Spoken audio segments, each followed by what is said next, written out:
Kalispera says, good evening, everyone.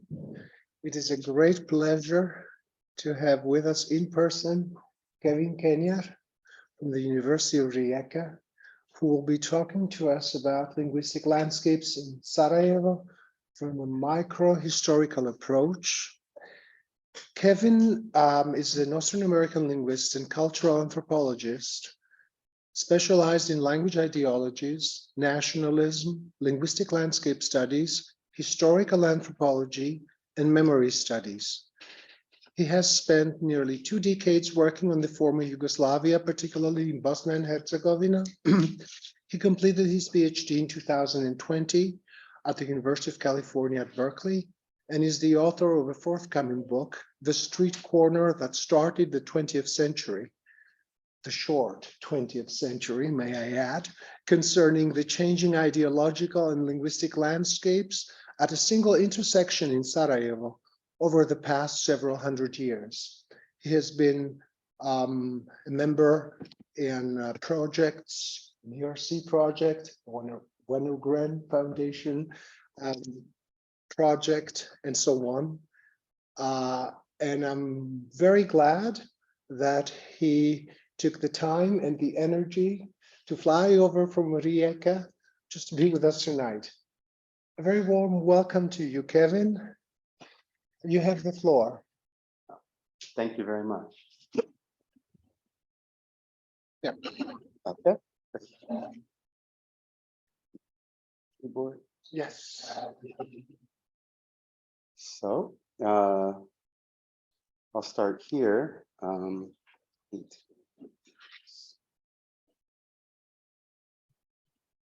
So my talk today is on linguistic landscapes in Sarajevo. This micro historical approach, and I'll be discussing the benefits of such an approach shortly. Are we good here? Yeah. Okay. Fine. So I'm going to start out by moving here, and this is a pack of cigarettes from Bosnia and Herzegovina. And as you see on the bottom, it has the warning, smoking kills, pušenje ubija. And it's written 3 times, twice in the Latin script and once in Cyrillic.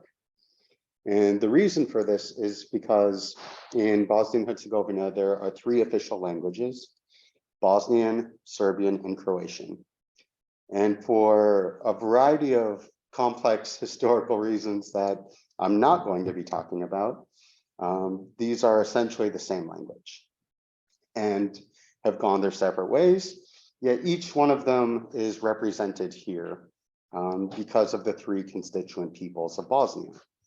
Now, a lot of people look at something like this and say, this is ridiculous. I may be one of them.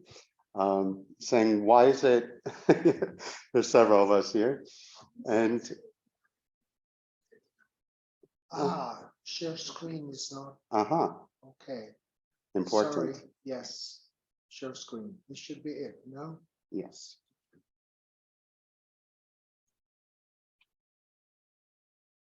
There we go. All right. So yes. Here's our pack of cigarettes with smoking kills written 3 times in the Latin script and Cyrillic. And as I was saying, one of the reasons for this is because the 3 official languages. Now, when people think about this, we're picking up. Please turn off your mics. Thank you.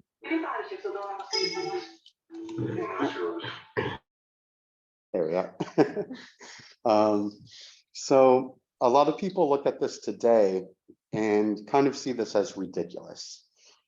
They see this as a product of ethno-nationalism in the 90s, when Yugoslavia fell apart or was torn apart, and the kind of artificial divisions that were placed between peoples and between languages. Now, what I'm going to show today is that while that may be the case, and I'm one of those people who think it is, Nevertheless, there has been a long history of using language to represent different peoples for very specific reasons. So I'm going to start by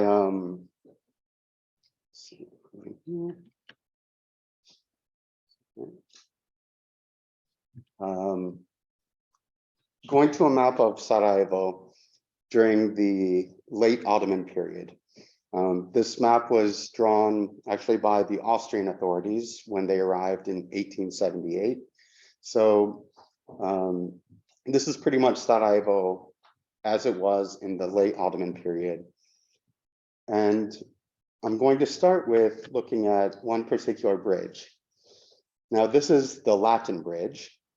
And the reason it's called the Latin bridge, Latinski most or Latinska Čuprija, is because it connects to the neighborhood Latinluk, which is the Catholic enclave of Sarajevo. Now, looking at the signs that we see at the Latin bridge, the first one that we see this inscription, and this is written in Ottoman Turkish.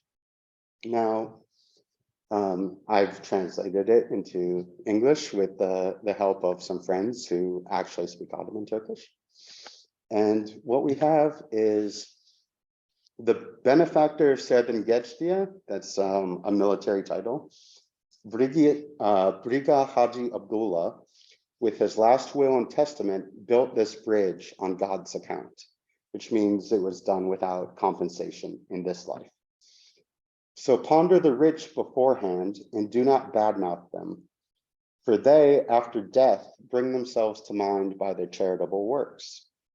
So the idea is this is a commemorative plaque, and it's to be read by later generations when whatever enemies Haji Abdullah made in life are long gone. Anything he did wrong is probably forgotten. The only thing that's really left of Haji Abdullah is this bridge. And so this is what he's remembered for, and something to think about. Then the author goes on, not even 100 paupers were able to raise this ruined bridge, but he raised it with his last will and testament from his wealth. So the fact is, this bridge is actually an earlier bridge that was destroyed in a flood about 10 years before it was rebuilt. And it remained in ruins for over 10 years before, with his last will and testament, he was able to rebuild it. And it's interesting that the author is mentioning 100 paupers, and I'm going to return to that shortly. And then finally, we have the last verse. And in the Ottoman Turkish original, this is all rhymed verse. This is poetry. It doesn't translate into poetry, but it is. The last verse, you have the poet invoking himself, saying, "O Emin," that's his name. Sorry. Come and hide not your knowledge, saying basically, come forward and show off. Show us what you can do. Pronounce unto this bridge a tarikh. And the word tarikh is the name of this genre of poetry. It's an Ottoman Turkish word meaning history or chronology or even date. And so give this bridge a date is what he's saying to himself. And then the final line is the tarikh itself. This is the date, saying, while crossing, recite mercy unto Haji Abdullah sincerely. Now, this last line is a kind of standalone line. You can see it's kind of quoted speech. And within it is even another quote. It's telling you what to say as you're crossing the bridge. Now, there's something really amazing about this, and that's every letter in the Arabic script has a numerical value. It's also a number. So if we look at this last line and calculate it, we can see that the letters add up to 1,213. So we have the first word getch while crossing, then oku, which is to read or recite, meaning a prayer in this case. Then Al-Hajj Abdullah, Anta Haji Abdullah, Rahmet, which is mercy or compassion, and then Sidkili, which is sincere. So if you add it all up, you get the date that the bridge was restored. And so there are several different ways. This was a fairly common phenomenon. Some people call it a chronogram, where you have the date encoded in this kind of writing. And I'll just say a little bit about the author. He was not a native speaker of Turkish. He was Bosnian. His name was Mehmet Isavic, and the name Emin is his nom de plume. This is the name he uses when he writes poetry. And he was a very educated man, obviously showing off his skill. When they actually put up this plaque, they had a little competition where people submitted their poems to be used on the bridge. And there was this contest to see who came up with the best one, and he won. Now, interestingly enough, I mentioned the poor earlier. He was very concerned with the plight of the poor in Bosnia. And he kind of became a problem for the authorities because he was very critical of them. And so at some point he was actually exiled, and he ended up not too far from here. He spent a couple decades on the island of Lemnos, and there he ended up writing a book about the conditions of Bosnia, as it was called, saying basically Bosnia is a very corrupt place where everything is done through bribes and connections, and people are buying political positions openly, and basically the rot starts at the top and then goes all the way down. And this is why there are problems for both Muslims and Christians in Bosnia. And the Sultan was so impressed by this book that he let him go back. So I'm going to move on and show what happened to this plaque. So I only found that picture through going through some old books, and it mentioned that the Austrian authorities in around, I think 1890, removed the plaque. And I managed to track it down, and it was actually part of the bridge. It was the parapet on the side of the bridge. And so when they renovated and built the quay along the river, they simply ripped it out.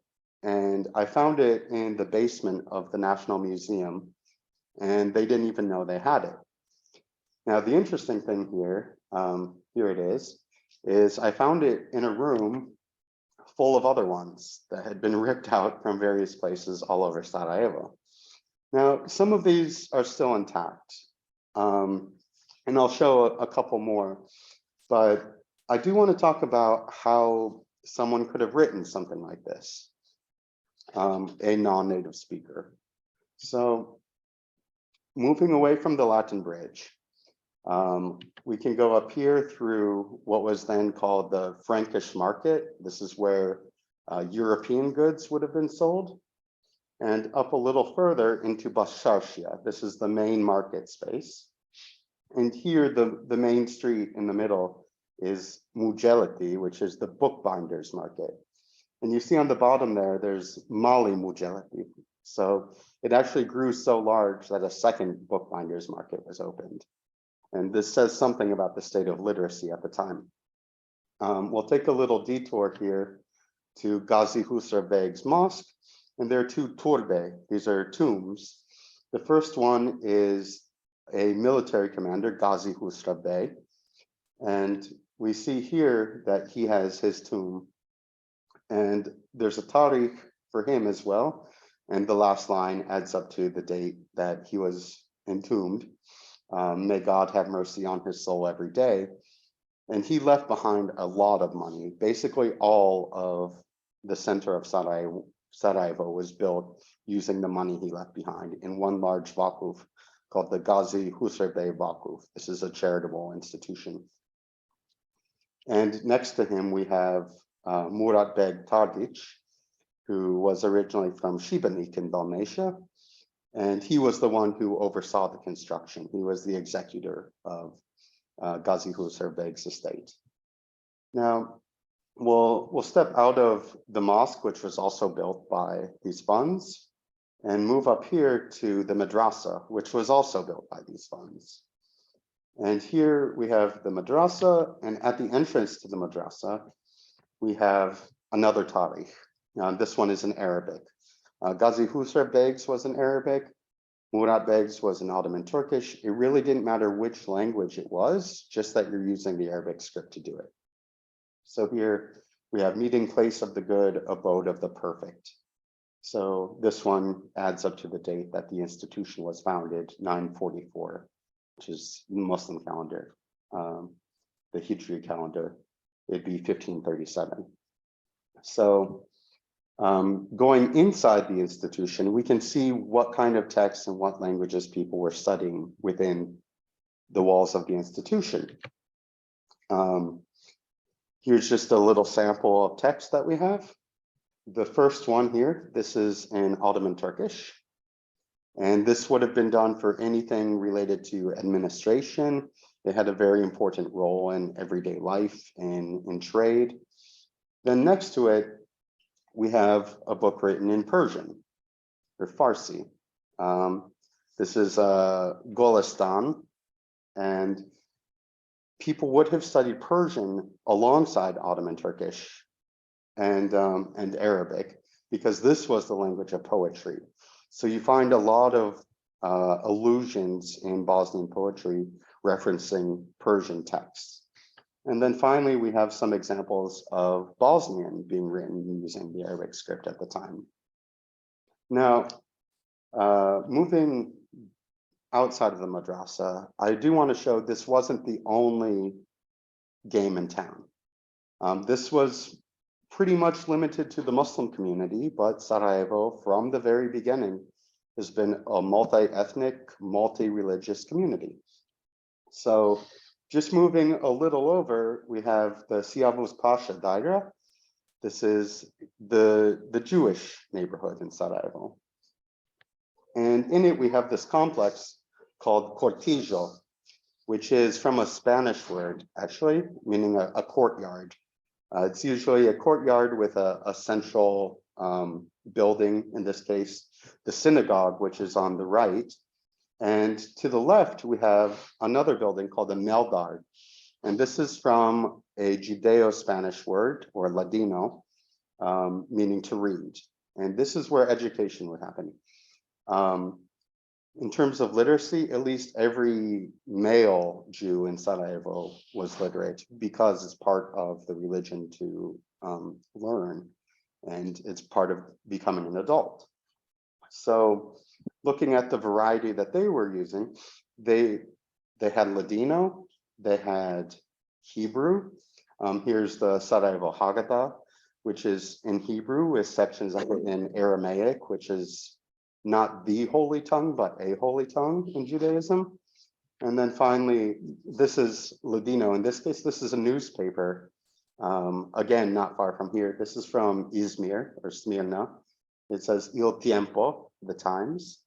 And there would have been this newspaper distribution throughout the Ottoman Empire. So moving away from this neighborhood, we can go down the street to the Orthodox Church. Now, here we have the old Orthodox Church in Sarajevo. And again, a variety of texts that would have been being read at the time. Now, in the case of Orthodox texts, a lot of them were coming from abroad, and they were actually controlled. So a lot of them were actually smuggled in. Here we have one that was, it's the work of the Bishop of Karlovac, the Mitropolita Gospodine Stefana, and it was published in Budapest in 1823 by this university. And so this is actually written in this kind of old Sloveno-Serbian that was used at the time. It was kind of a mix of what we now think of as Serbian, with a lot of Russian features and Church Slavonic features. Then within what is today Serbia, which was quasi-autonomous part of the Ottoman Empire. We have this Serbian newspaper. And again, this isn't recognizable as modern Serbian. The letters are quite different. There are certain letters that aren't there because there were big alphabetical reforms actually during this time, actually before, but they weren't accepted in Serbia yet. And then finally, we have this text, which is recognizably modern Serbian. Any person in former Yugoslavia who knows Cyrillic could read this without a problem. Now, and this text happens to be from Bosnia, printed in Sarajevo. And I'm going to return to this in a little bit, but to this idea of printing in Sarajevo. So moving away from the Serbian Orthodox Church, we'll go back to the Catholic neighborhood, to Latinluk. And here is the Franciscan quarters, right at the end of the Latin Bridge, and some of their texts. Interestingly enough, early on, so here 1716, what we see, it starts in Latin using the Latin script and then switches to Cyrillic. Specifically this Western kind of Cyrillic that's variously called Bosnian Cyrillic or Bosančica, or in Croatia it's called Croatian Cyrillic, also Herzegovina. Others just say Western, but what you see here again, it switches at the bottom, as well as the term beneficia in the middle there. There's a lot of code switching happening where they're switching scripts as well. By the time you have about a century later, you start getting the Franciscan journals. This one was actually printed in Zagreb. This is from the Franciscan Jukic, who took various names, but it's a journal of necessary, useful, and amusing things. And we see it's printed in Zagreb and would have been brought over. And this is using what's recognizably modern Croatian orthography. A few differences with the vowels and so forth, but the use of the Latin script. This is a set of reforms from the early 19th century. And then finally, we have this one, which again is printed in Bosnia, Herzegovina, specifically at a Franciscan press in the Ottoman period that opened up in Mostar. So the takeaway from this is that you have Muslims using a variety of languages using the Arabic script. You have Catholics using a variety of languages using primarily the Latin script, and Orthodox using Cyrillic, and Jews using a variety of languages using the Hebrew script. Now, how did people at the time think of all of this? Well, we can go back to the book market, and here we have a scribe who had his office right next to the first public toilet in Europe. And so he knew everybody. They would come in and he got to know everyone, and he kept a chronicle of the daily events and who died, who knew what language and when, and how well they could speak Turkish or Arabic. And so the scribe, his name was Basheskia, here in his chronicle, he's recording some folk song as well as some songs in Turkish. And then here's something really interesting. There's a miscellaneous page at the end of his chronicle. And at the very top, he writes out the Arabic script in its entirety with no name. He doesn't need to name it. Everyone knows what it is. Written below it, we have him writing the alphabet of the language of the Jews. Below that, we have the alphabet of the language of the Serbs. And below that, the alphabet of the language of the Italians.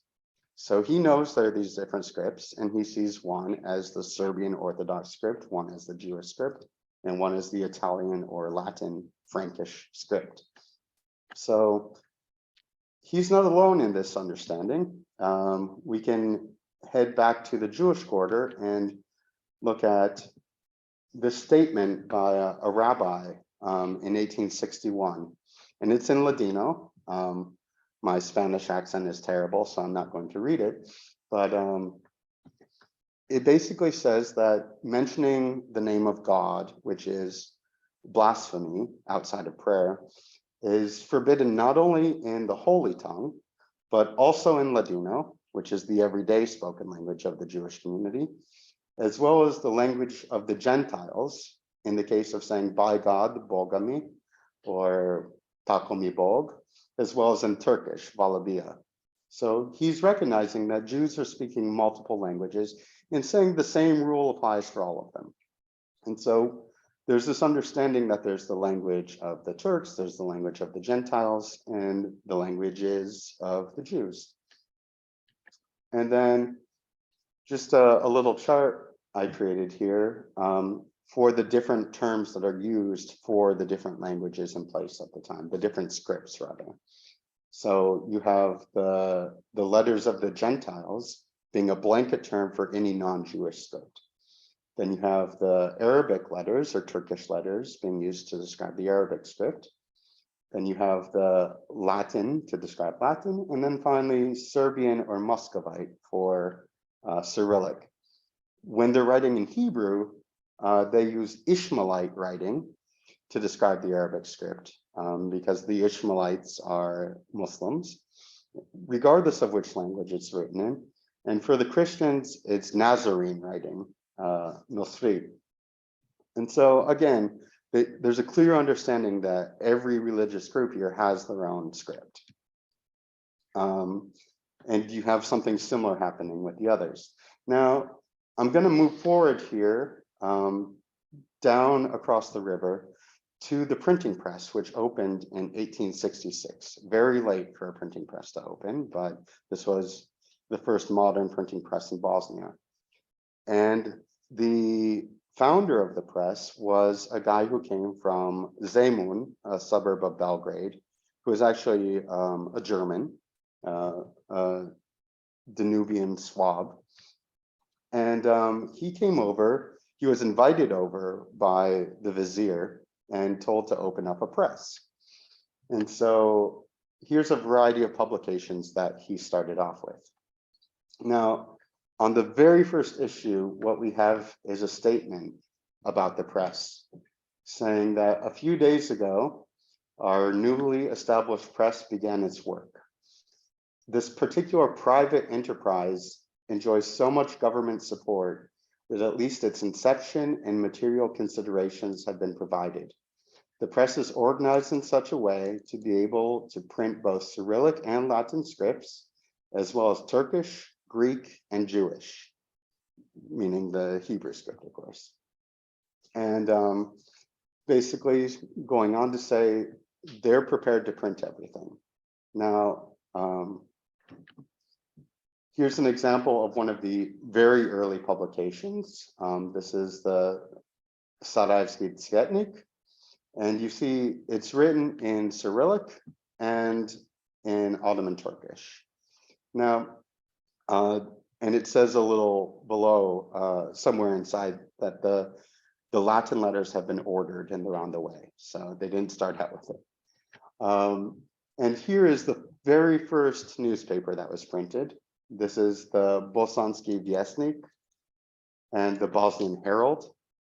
And this is very distinctively recognizable as modern Serbian. And the reason for this is that the guy who opened the press, who had come from Zemun, was a firm supporter of Vuk Karadžić, who had reformed the Serbian script, even before it was adopted in Serbia. So this is distinctively modern when you look at it. And then some examples here. We have the Bosnian Serbian calendar printed at the same press. And then here's a school book for elementary school. Interestingly enough, with elementary school, there was an English woman named Paulina Irby who had come from Norwich, who was really upset at the state of education among women, specifically among Orthodox women. She found them to be the least educated portion of the population. And so she opened up an all-girls school. And the location of the school in central Sarajevo is today named Miss Erbi Street or Miss Albina Ulica. And then finally, we see the printing in the Latin script as well. Here's a law book. Now, I'm gonna move forward not only in space, but also in time at this point and go to the Habsburg period. So in 1878, Bosnia and Herzegovina became occupied by the Austro-Hungarian Empire, which served as the administration of the empire until it was officially annexed in 1908. So I'm going to go back to the Latin Bridge and see what it looks like now and what kind of inscriptions are there. And specifically, there's this photograph taken in 1908, and it's a very, very impressive photograph in capturing the diversity. If you look, you see numerous scripts there. It looks like this could have been taken in modern day Berlin or somewhere very cosmopolitan. You have a group of fez-clad men standing around a proglas, an official announcement announcing the annexation of Bosnia and Herzegovina. And then this is written in the Latin script, by the way. And then up here, you have the Moritz Schiller Delicatessen. This is a Jewish delicatessen, and everything is in German, specifically this kind of older variety of German that was still used among Austrians. Because Moritz Schiller wasn't part of the Ladino-speaking Sephardic Jews of Sarajevo. He was an Ashkenazi Jew who had come from the new empire of Austria-Hungary. And then up here, we have two more scripts. On the left, we have the Jewish script, and it's too out of focus to be able to read or even tell which language it's in. But that kind of puts us in the same position as most other people in Sarajevo at the time.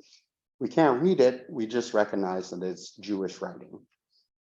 And then next to it is the Arabic script. And again, for people who don't know Arabic, you don't know which language it's in. You can just tell that it's this Muslim writing. And in this case, it's actually written in Bosnian. And it's an advertisement for Croatia Osiguranje, the state Croatian insurance company, which is the only Croatian insurance company at the time. So you have all of these scripts in use. And if we go a little further downstream, we find something really amazing. And this is still here. This isn't strictly archival. This is from a photograph that I took. This is the fire station that was built in 1912. And on the side of it, there's a plaque. And this plaque shows that it was built in 1912 by the mayor, Fehim Efendi Čorčić, and then the two deputy mayors, Nikola Mandić and Rista Damjanović. Now, in the first panel of this triptych, it's in the Latin script. And the Catholic or Croatian already, Nikola Mandić is named first of the two deputy mayors. And the second one, it's in Cyrillic. And now you have Damjanović being named first. So already you see it's very symbolic of the different communities, of the three major communities at this point. The Jews are not mentioned. There wasn't a Jewish deputy mayor. And then finally, the last panel, again in the Arabic script, but this one's not in Bosnian. This one is in Ottoman Turkish. And the reason for this is that the advertisement was in Bosnian, and this is in Ottoman Turkish, because there was a split within the Muslim community where a very conservative faction wanted to keep using Ottoman Turkish, arguing that this is our language, even though we don't speak it natively, this is our tradition. And these people were represented by someone like Fehim Efendi Čorčić, whose father was the last mayor of Ottoman Sarajevo, and he was the last mayor of Habsburg Sarajevo. While on the other side, you had actually the religious authorities, the ulema, under a reformer named Chalshevich, who said, no, we should be using a modern living language like Bosnian, but still using the Arabic script. Because this was before Ataturk, before Turkey got rid of the Arabic script and adopted the Latin one. And the Arabic script was seen as something that kind of united the entire Muslim world.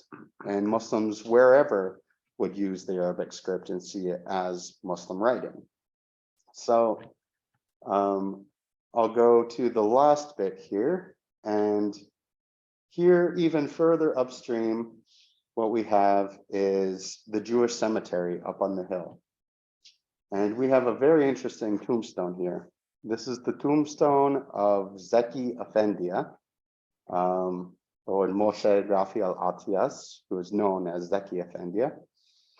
And he was a member of the Jewish community who had gone to Muslim schools and really did well, enough where he was sent to Istanbul and studied Islamic law and became an expert in Persian poetry, specifically Golistan or Julistan, as it's called in Bosnia.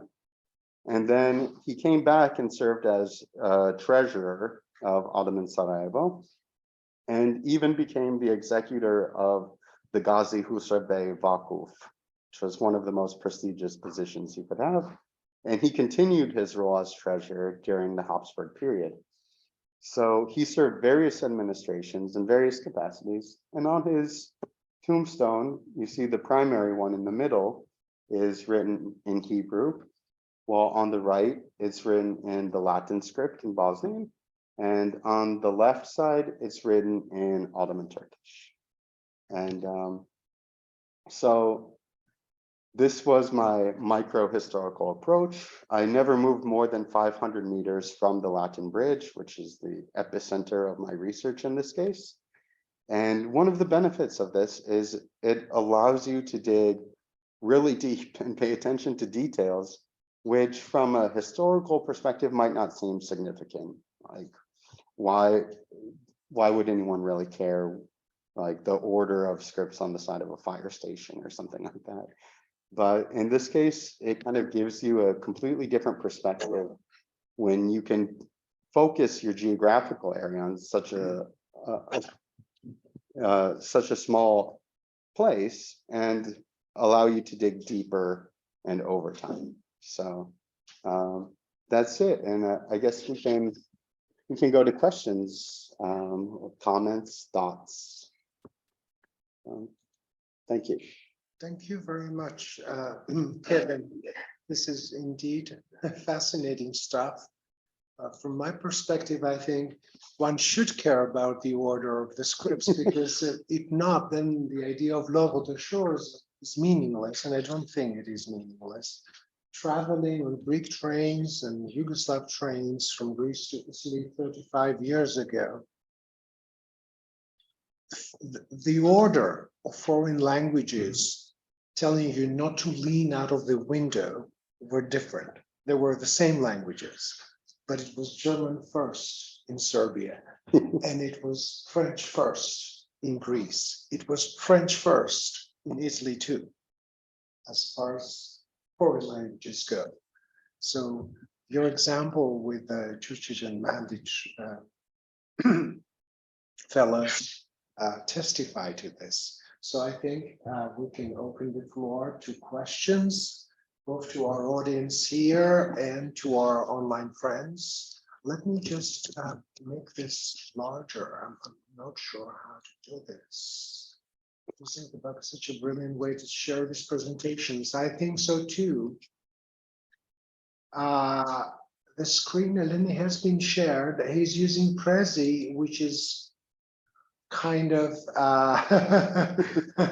unknown to me. I don't know why this doesn't really. Okay, we have to do stop sharing at this point. Yeah, that's what I thought. So questions, everybody?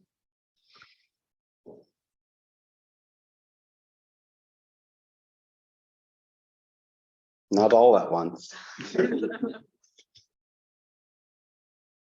well, to me, this reeks of indexicality, but you don't want to talk to me about this, I guess. Would you like to expand a little bit on this and say how it indexes communities or allegiances? Actually, There is someone who wants.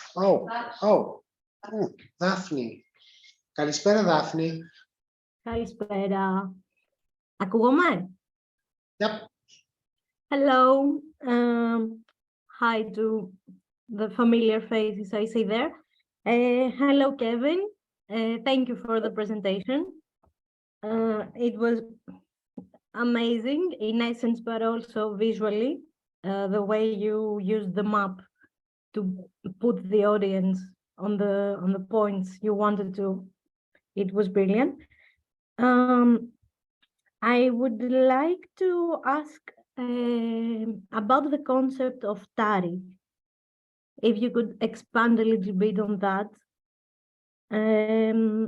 I don't speak any Turkish. I didn't know the word before reading your abstract for the presentation, but it seems very interesting the way a word that means date is being used to also indicate a small poem that is visible in the linguistic landscape. And I wonder if we could in any way relate it to the concept of chronotopes.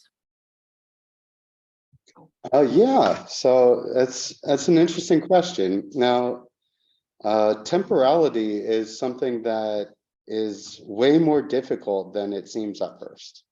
Like we kind of imagine ourselves just moving forward, kind of bobbing along in a river, in that sense, a river of time.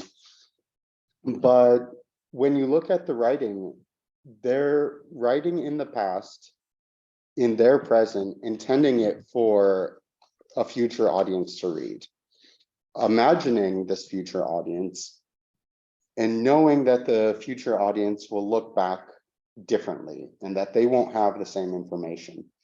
So, and this is kind of something that you have with commemoration in general. This is the main idea of it, that you're selecting which aspects you want to bring forward.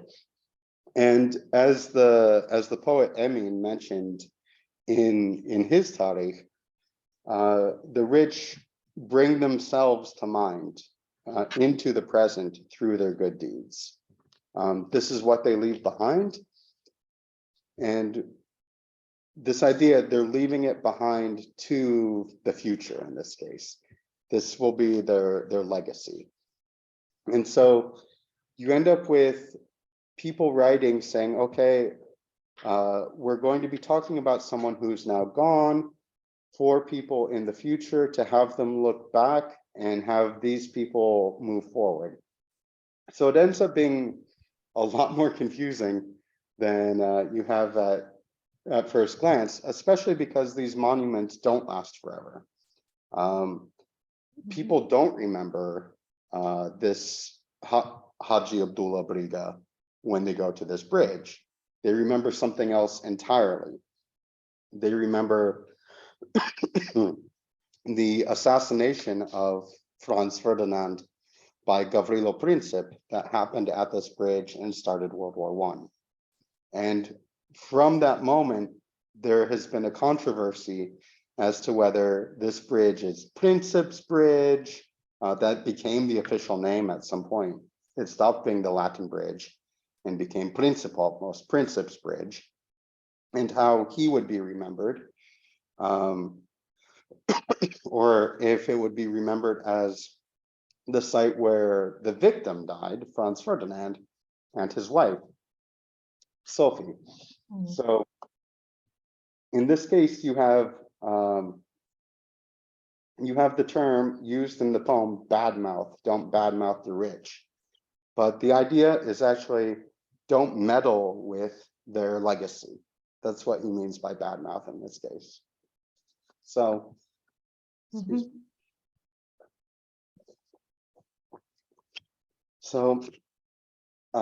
you actually don't know who is going to be remembered or how when they're writing for the future, because as part of a material landscape, these can be removed.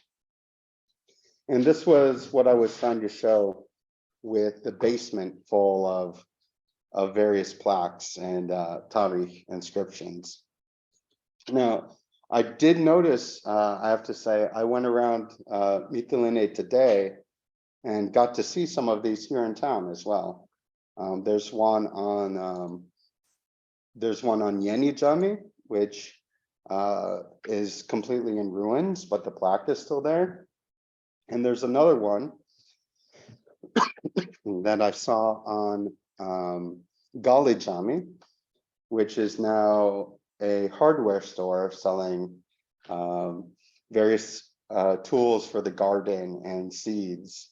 And I'm wondering what the plaque in Turkish says above it, or it could be in Arabic even, and how it's being remembered or not remembered.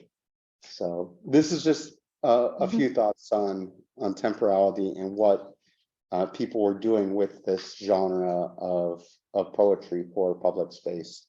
I also want to mention concerning space as well as time. Each of these was very site specific. And so it's talking about this bridge, and the term this bridge obviously refers to the bridge that it's on. And this is, again, indexicality. And when you have a basement full of these inscriptions that have been removed, the one next to the Tarikh from the Latin bridge is talking about another bridge, one bridge over. And that one had a very unfortunate Tarikh inscription at the end. It said, like Alexander's wall, Haji Bessena's bridge is built to last. And the bridge itself doesn't exist anymore. So anyway, yeah, just a few thoughts. If I may say something to this effect to Daphne as a response. Daphne, you shouldn't forget that time space, chronotopes also have to do with genres, and the Tarikh is a cultural genre. Chronotopes, as illustrated by Blomert and Defina in one of the papers, might even have to do with classroom discourse, right? So in this case, I think that Kevin's work has to do with both temporality, both location in time, space, and language, but also with genre. A culturally recognizable thing, which is the Tarikh. And that might be interesting for you and your work. Like some messages in the linguistic landscape count as slogans or as protest slogans, and some others do not. We have another question by Nina Bowman. I have given you the right to use your microphone. Would you like to speak? Hello. Yes, I can briefly also speak. And thank you very much for the fascinating talks. So when I read about late 19th century Habsburg Bosnia, the official statistics also always mentioned that there was like a high illiteracy rate. So I was just wondering how the texts and also the different scripts were mediated towards a broader mass of people. So you mentioned also the scribe Waszewska, like did scribes play a role, or did actually these inscriptions and texts only address a small group of literate people? Or? Yeah, that's a great question. So one of the things that I avoided doing was to look at literacy as a statistic, kind of removed from society or floating above society. And instead I was looking at literacy as a set of practices embedded within society as part of culture. So with the scribe Waszewska, like every other scribe, or katib as they're called, his profession was being a literate person. He did keep a chronicle, but he wasn't a paid historian or anything. His primary job was to copy text and to write down petitions to authorities from people who would come and speak to him. And he was not alone in this. This was a thriving industry for people at the time being literate. So when you look at who could actually read these texts, it is a very limited community of people who can, first of all, read these texts. You saw even in the Habsburg period, in that photograph, where you have the announcement of Bosnia and Herzegovina being annexed in 1908 by Austria-Hungary. You see a crowd of people gathered around, and my hunch is that they're not all reading the notice, the proglas. Rather, one of them is most likely reading aloud to the others. And I think this was very common. In terms of education in this kind of idea that certain people were literate and some were not, one of the things that I came across that definitely speaks to this is the institution of the kahvahana, or the kafana, the coffee shop. And this was a place where people would go and have coffee, which allowed them to stay up late reading and writing, and it became a popular place. At first, it was limited to rich people's homes, and then it kind of became a public institution, sort of a public living room, where someone could go and have the cheapest education possible, to sit there and listen to people sharing their writings, reading newspapers out loud. And so there really was an economy of literacy happening in this time. So yes, it wasn't just that people who were, let's say, illiterate were completely in the dark. They didn't have access to any of this knowledge, or an elite class held all of this. There was an economy of literacy happening, some of it for free, some of it through hiring a scribe to do the reading and writing for you, and some of it for the price of a cup of coffee. And as I mentioned before, there's definitely a gendered aspect to it. At least with the case of Jewish men, it was, from what I found, near 100%, if not 100%. Stories from the Meldar, which is that little school at the end of Cortijo, had some of the accounts I found where they would dip children's fingers in honey and have them trace out the Hebrew letters, and then let them suck on their fingers, so they learned from an early age that learning is sweet. And then you see radically different accounts, again, concerning especially Orthodox women. From Paulina Erbe's accounts, she had a great deal of trouble finding any of them who could read, which is why she set up not only a school, but a school for teachers. So, yeah. Eleni Gara wants to ask a question. Eleni, you have the floor if you want. Yes, thank you very much, Kevin. This was a panorama, really, of very fascinating and raising a lot of things. Now, coming, I think that what I find it was great for the students, but what I found a bit confusing is this longue durée that you have addressed, starting from the 16th century and going down to the early or to the First World War, actually. Mm-hmm. So you have these different inscriptions or written texts from different periods. And of course, the Tariq genre remains, is a genre that we can find throughout the Ottoman period, but most of the other material comes only later in time, and such as of course, the newspapers and things like that. So, since we have also this question about literacy, I think that it's worth taking also this perspective into account, the difference between the 16th century, the 17th, 18th, like Baseshki's from the 18th century, and later from the later period. So the landscape, let's say, of letters and languages is not always the same throughout this period.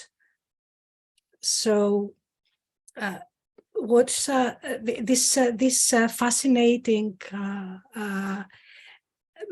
a mixture of all these different kinds of inscriptions and texts and language, not the languages as the spoken languages, but they're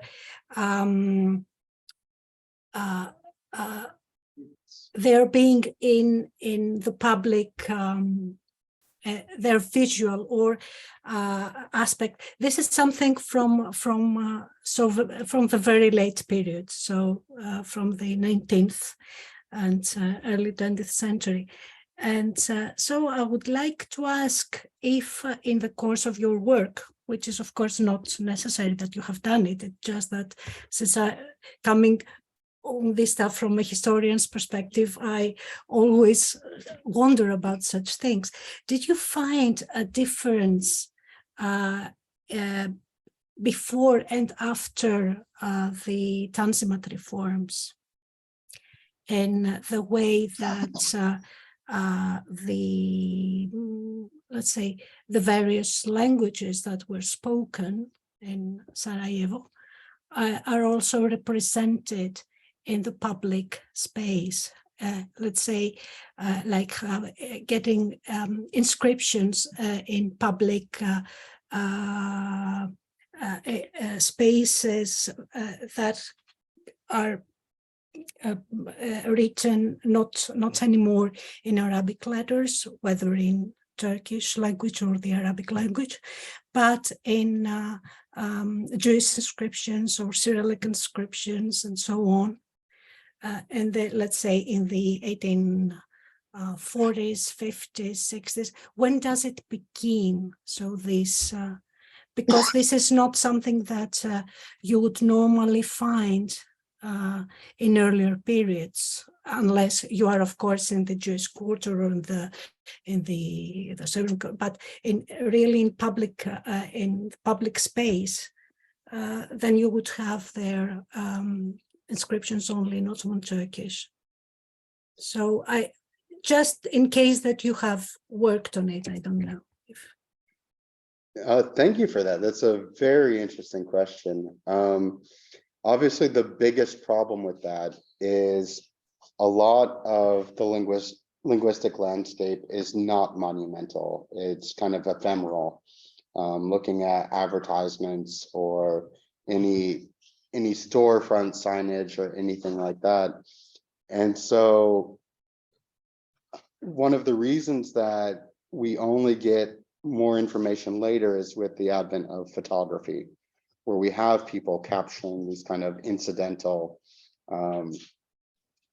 bits of the linguistic landscape that they probably didn't think were very important at the time when they took the photos. So we actually don't have any photographs from this period, from the Tanzimat era. Well, the only thing we have are these relics, right? These material artifacts that are either still in place or have been removed. So we have obviously the tarikhs on important buildings, whether they're still there or not. We have tombstones and really not much else. So it's hard to get a grasp into what was in the physical landscape at the time, other than looking at circulating text, which is why I was looking more at these newspapers and manuscripts from the earlier periods. I would say that there's, and also I should mention, this is in part why I wanted to point out the big bookbinders market. Because in Paulina Irby's account, she was not only a philanthropist, but a travel writer. She wrote about going through Sarajevo, and she said there's not a single book to be found for sale. And at first I was kind of shocked, and then I realized she's coming from Norwich, which is the publishing center of the UK at the time, and she has a very different conception of what a book is than, you know, these handwritten manuscripts which would have had to been copied by hand. So she could walk through not only the bookbinders market, but an expanded binders market, because it was so large, it overtook the neighboring market, and say, oh, there are no books here. As to what was being written down, we can only look at those manuscripts. So I don't have too much information on the Tanzimat period, other than the fact that we have the Ottoman authorities establishing this press in Sarajevo. At first, it was a private enterprise by this guy, Ignaz Shelpron, who came from Zemun. And within, I think, 3 years, maybe even less, the authorities bought him out entirely. And so it became the state press, the Vilayetska Shtamparia. And looking at the staff of this press is very interesting, because it started with a German Catholic owner, and the director of it was a guy named Han Davicho, who came from Belgrade, who was Jewish, and then the people working under him were largely Muslim, Jewish, and as far as I can tell, only one Catholic, just guessing based on the names that were recorded. So it was really like a group project, as like a real multi-ethnic team dealing with a variety of scripts to come up with these publications, not only for religious purposes, but also for state purposes at the time. And again, the only, other than just looking at these institutions, obviously, as a historian, you're familiar with the fact that education in this time period was done strictly through the religious institutions. And it was only with the Tanzimat that you had this kind of opening up, and the press even arriving in Bosnia, where it hadn't been before 1866.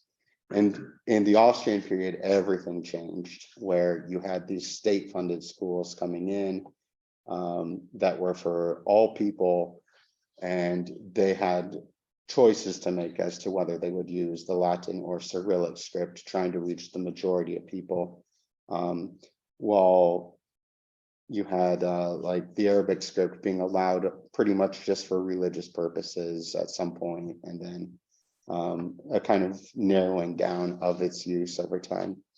So it's very dynamic, and it changes throughout not only the 19th century, but also the 20th century. And of course, even today, there's the idea of language policy and the use of different scripts is important, not only in Bosnia, but of course in Croatia. It's a topic in Serbia as well. So it is something I'm looking at in a much longer term. Well, if I may add something, the point I'm getting from this whole thing is that we're talking about the area of Europe where script contestation has been alive basically since the beginning of the presence of script in these areas. It was rejuvenated due to the latest Balkan wars, but it never ceased. It came back with new items on the list, like Glagolica, which is old as well as new in the indexical field. So in whichever way one may want to look at it, there is layering in cities like Sarajevo, which was the topic of your presentation, but also other cities in ex-Yugoslavia, in the Western Balkans, that is very difficult to find elsewhere. Yes. And even if you find presence presence and contestation is not the same thing. And with Glagolica, for instance, it's a very old version of Slavic writing that predates Cyrillic. And you find it in souvenir shops and on various things throughout Croatia. Even though hardly anyone can read it, it's seen as very Croat, just the symbolic part of it. And if anyone is out there half paying attention and watching the Croatia-Argentina match right now at the World Cup, if you look at the font that the Croatian players have on their jerseys, it's a kind of fake glagolitic font because it represents Croatianness. Well, thank you so much, Kevin, for this very interesting evening. It's late. You've missed the match. It's funny to be working in Croatia and to be missing a match against Argentina. But we're all very grateful. We're also grateful for your questions and comments. We will renew our date for next semester, beginning in February. So Kevin's was the last start for this semester. Thank you, everyone.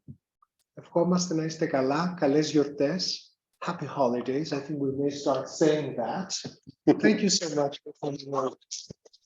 Thank you very much. It was great. Thank you. you. Καλό βράδυ. Have a good evening, everyone. Thank you for joining.